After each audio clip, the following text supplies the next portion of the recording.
Most private press records aren't that good, and we need to talk about why that's the reason that collectors love them. Now, I would say this Relatively Clean Rivers record is pretty good, and the idea of relatively clean rivers are also pretty good. And now this isn't a rant, it's more like a friendly intervention for all of us chasing that mythical, lost masterpiece.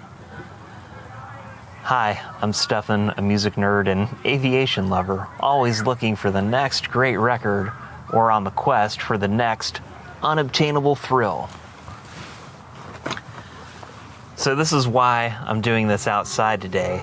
It's to remind you to stop obsessing over those stupid numbers somewhere in the dead wax. Where are they? And just listen to the breeze because it's still free, and listen to the music because you actually love the music, not because it's rare like your favorite steak. And for the love of all things sacred, please don't pay $1,000 for these things. Just stream them or get a reissue. Like, unless you're extremely wealthy or it was your dad's band or you have some incredible connection to the people who made it. And I get that there's not a lot of reissues of these, but they're on YouTube. So what the heck is a private press? Private press albums are often made by small-town bands, high school kids, avant-garde poets, church groups, jazz hobbyists, or people without a label, a budget, or, let's be honest, quality control. And the deeper you dive into obscurity, the worse the music tends to get. But the rarer it gets, it's like vinyl archaeology. This record is awful, and there's only 50 copies. Put a Mylar sleeve on it immediately. Why they're usually not good. A, there's just a lack of resources, cheap microphones, bad tape machines, out-of-tune guitars, rooms with air conditioner hum. B, there's just a lack of experience, no producers, no editors, no bandmates saying, hey, let's try that again, but in tune this time. C, there's zero feedback loop. There's no audience saying, maybe put the 14-minute spoken word improv as track 1, or don't.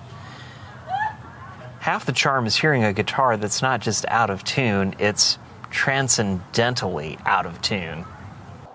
So why do collectors go nuts for them? This is the meat of it. Reason 1 is mythology. Collectors love the story. Only 50 copies exist because the band broke up during the mixing session, or the bassist moved to a hippie commune, or the master tapes burned down in a shed. Private press collecting is basically vinyl cryptozoology. Look that word up when you have a minute. Reason 2 is authenticity. These bands weren't trying to get famous. They weren't chasing trends. They weren't thinking about algorithms. They just made something. It was pure, unfiltered expression. It was flawed, but earnest. And reason 3 would be the scarcity. It triggers this thing in your brain. It's like your own collecting psychology can fit beautifully in here. We're wired, some of us more than others, to chase things that we don't have, even if the thing isn't objectively good. Scarcity makes us imagine that it must be special. But at this point, it just becomes like collecting stamps, and stamps aren't known for their awesome sound quality. Reason 4, the thrill of the hunt. This is where the adventure lives. Private presses give people something to search for. A goal, a quest, a sense of purpose in the hobby. This mirrors my own experience, the desire for novelty, discovery, that aha moment when the light bulb goes off, when something weird and rare crosses my path. Reason 5, occasionally you do find a masterpiece. Relatively Clean Rivers, Rodriguez, Cold Fact. And that's the high that keeps people searching. Every collector is secretly hoping to find the next cold fact in a thrift store dollar bin. That almost never actually happens. Why private presses don't get the same attention? So why is it that my very own obscure band, the Electric Splash, has no mythology behind it, but a band like Beat of the Earth from the late 60s and early 70s has this insane collector lore about it? Well, A, myth requires time. A 2025 private press has no mystique yet. Maybe in 2050 it will. There's no lore, there's no aging, there's no whatever happened to that guy energy. And B, we're still alive. Collectors fetishize the vanished. People who recorded a cosmic folk record in 1973 then disappeared into a family life or carpentry. That's freaking epic, man. Or like their bass player had 3 kids and became an incredible electrician, or went to the psych ward. C, survivorship bias. The good stuff floated to the top. The 1970s produced thousands of mediocre private press LPs. We're only seeing the rare ones people bothered to remember. And D, the internet changed everything. You can't disappear when you're trying to promote yourself on Instagram and stay on top of the TikTok algorithm. If my band made 100 copies of a private press album today, nobody would care. Not because it's bad, but because I'm reachable by email and YouTube maybe. And the mysterious recluse factor is 70% of the appeal. 7, a more personal reflection. And well, I'm basically tired of hearing played out basic bitch music. You know, this is why I get inspired by older artists, and it seems like the world was more innocent back then, and maybe music was a little bit more pure once upon a time.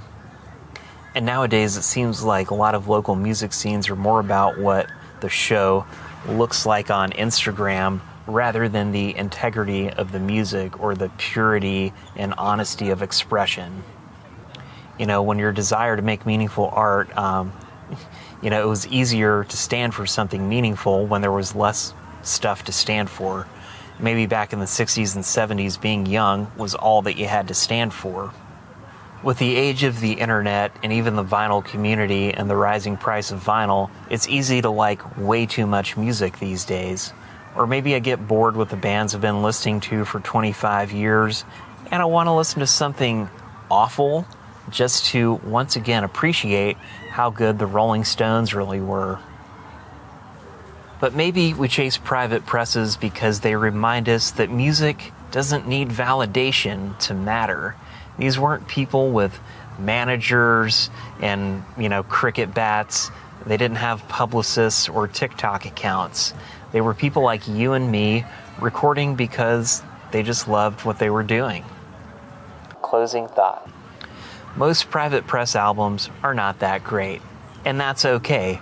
They were not made for perfection. They were made for expression. And maybe that's why collectors love them so much, because in a world obsessed with quality and marketing and, TikTok followers, these records feel human.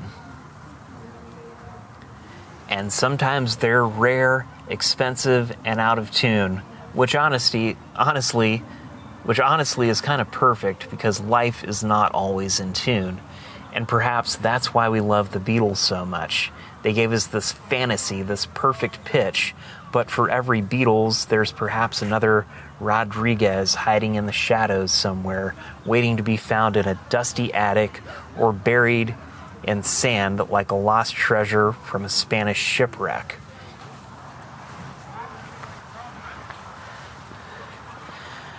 Do you have a favorite record that was lost to the sands of time? Let me know in the comments below. Giant orange